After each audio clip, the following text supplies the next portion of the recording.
শফিউল্লাহ তালুকদার বলেছেন, প্রশ্ন করে ইসলামের দৃষ্টিতে গায়েবানা জানাজা কতটুকু শরীরের সম্মত, দয়া করে কোরআন ও সুন্নাহর মাধ্যমে রেফারেন্স দিয়ে জানাবেন। দেখুন, কোরআন ও সুন্নাহর মাধ্যমে রেফারেন্স মানে গায়েবানা জানাজা আপনি এখন রেফারেন্স দিতে গেলে হাদিসে পাকে তো রাসূল করিম সাল্লাল্লাহু আলাইহি ওয়াসাল্লাম সেই নাজ্জাশীর বাদশার জানাজা গায়েবানা পড়িয়েছিলেন। আপনি বলবেন যেটা হাদিসের মানে যেটা অনুবাদ গায়েবা জানাজা পড়া যায়। খুব কম খেয়াল করবেন, রাসূল করিম সাল্লাল্লাহু আলাইহি ওয়াসাল্লাম যে নাজ্জাশীর বাদশার গায়েবানা জানাজা পড়িয়েছিলেন সেটা নিয়ে মুহাদ্দিসিনে কেরাম দুটো মত প্রকাশ করেছেন। একমত হচ্ছে যে আল্লাহ তাআলা ফেরেশতার মাধ্যমে সেই কফিন মোবারক মদিনাতুল মুনাওয়ারাতে রাসূল করিম সাল্লাল্লাহু আলাইহি ওয়াসাল্লামের সামনে পেশ করেছেন। তো আল্লাহ রসুল দেখেছেন, আর কেউ দেখেননি। কেন? রাসূল করিম সাল্লাল্লাহু আলাইহি ওয়াসাল্লাম যা দেখতেন অন্যরা তা দেখতে পেতেন না। এবং সরকারে মুস্তাফা সাল্লাল্লাহু আলাইহি ওয়াসাল্লাম ফেরেশতারা যখন সে কফিন নিয়ে এসেছেন, সরকারে মুস্তাফা সাল্লাল্লাহু আলাইহি ওয়াসাল্লাম তা দেখতে পাচ্ছিলেন এবং তাকে সামনে রেখে জানাজা পড়িয়েছেন। ফেরেশতারা নিমিষের মধ্যে পৃথিবীর কোনো কফিন এক প্রান্ত থেকে আট প্রান্তে নিতে পারে। উনি যেভাবে আসতে পারেন, নিমিষের মধ্যে জিবরাইল আমিন যেমন লামকান থেকে জমিনে আসতেন সরকারের দরবারে, ঠিক কোনো জায়গা থেকে ফেরেশতা কফিন বহন করে নিয়ে আসতে সক্ষম। দেখেন, ওনার সামনে পেশ করেছেন, এটা ছিল। আরেকটা বিষয় ছিল, যদি ওনার সাথে পেশ করার না হয়, যে উনি রাসূল করিম সাল্লাল্লাহু আলাইহি ওয়াসাল্লাম সেই নাজ্জাশী পর্যন্ত দেখতে পাচ্ছিলেন, হুজুর সরকারের সামনে পেশ করা হয়েছে, অথবা সরকার ওটা দেখেছেন, কারণ আল্লাহ রাসূলের নজরে করার মধ্যে সেই পাওয়ার ছিল, সেই দৃষ্টিকোণ থেকে তিনি জানাজা পড়িয়েছিলেন।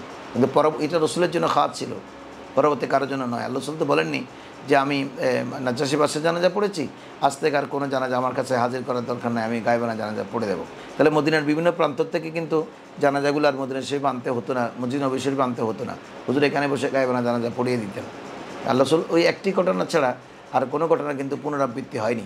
নাজ্জাশীর বাদশা এটা কেন হয়েছে? নাজ্জাশীর বাদশা গোপনে ইসলাম কবুল করেছিলেন, রাসূল করিম সাল্লাল্লাহু আলাইহি ওয়াসাল্লামের উম্মত ছিলেন। তো আল্লাহ রাসূলের গোপনে ইসলাম কবুল করেছেন, এখন ওনাকে যদি এই জানাজা ছাড়া দাফন করা হয়, তখন তিনি অমুসলিম রীতিতেই দাফন হয়ে যাবে। এই জন্য সরকার ইনার জন্য গায়েবানা জানাজা মদিনা শরীফে ব্যবস্থা করেছিলেন। অর্থাৎ বিশ্ববাসীকে জানান দিয়েছেন যে নাজ্জাশী বাদশা এখন মুসলমান, তোমরা জানো না, তা আমি জানি। এটা ওনার জন্য খুশুসি ব্যাপার ছিল।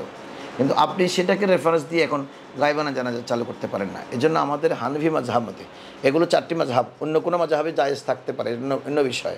আমাদের চারটি মাযহাবের মধ্যে হানফি, শাফিঈ, মালিকি, হাম্বলি, প্রসিদ্ধ চারটি মাযহাবের মধ্যে হানফি মাযহাব সবচেয়ে সমাদৃত এবং বিশ্বের সবচেয়ে বেশি মানুষ এই মাযহাবের অনুসারী।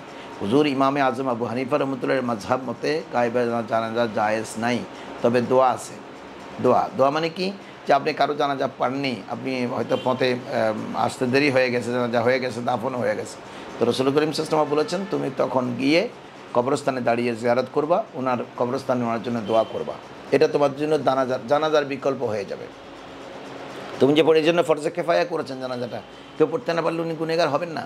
এক এলাকা থেকে একজন পড়লে সবার পক্ষ থেকে আদায় হয়ে যাবে। এটা ফরজে আইন করলে কিন্তু খবর ছিল, ফরজে আইন করলে তখন আপনি এটা গায়েবানা পড়বেন না হাজিরানা পড়বেন সেটা নিয়ে চিন্তা করতেন। কিন্তু এটা করা হয়েছে ফরজে কিফায়া, আপনি না পড়লে আপনার পক্ষ থেকে মহল্লার একজন পড়লে শরীক হলে সবাই কিন্তু গুনাহমুক্ত হয়ে যাবে। এজন্য আমাদের হানফি মাযহাব মতে গায়েবানা জানাজা জায়েজ নেই।